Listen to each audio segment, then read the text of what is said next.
નામ લેવા બેસીએ તો હંમેશા જીત ટીમની હોય. દુનિયાની કોઈ પણ યુદ્ધ હોય કે ક્રિકેટ હોય કે ધંધો હોય કે રાજનીતિ હોય, જીત હંમેશા ટીમની હોય. ટીમમાં કરોડો માણસો હોય. પણ 2022ની ચૂંટણીનું પરિણામ આવ્યા પછી આમ આદમી પાર્ટીને માનનીય શ્રી ઈશુદાનભાઈ ગઢવી અને માનનીય મનોજભાઈ સોરઠિયાએ સંભાળવાનું કામ કર્યું. એ દિવસે ઘણી નિરાશા હતી, હતાશા હતી. અનેક કાર્યકર્તાનું મનોબળ ડગી ગયેલું. મેણા મારવા વાળા માથે ચડી બેઠા હતા. હવે તમારું કાંઈ નહીં હાલે, પતી ગયું, ના પાર્ટીમાં કાંઈ નથી, હાલો ભાજપમાં. ઘણા ખરા વૈયાઈ ગયા, ઘણાએ પાર્ટી બદલી નાખી. એક ચૂંટણી હાર્યા હતા, વેંડિયું કૂદી ગયા.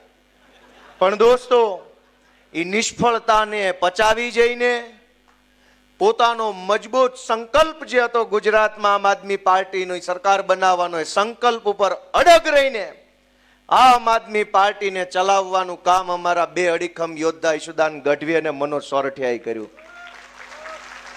નિષ્ફળતા આવે ત્યારે બધા માથે ચડી જાય. જેણે જિંદગીમાં મત આપવા ન ગયા હોય એ તમને સંગઠન કેમ ચલાવવું એની સલાહ આપે. આમ નહોતું કરવાનું ને આમ કરવાનું હતું ને આને ફોન કરવાની જરૂર હતી ને આ બસ ને ઓલી બસ લાવવાની જરૂર હતી.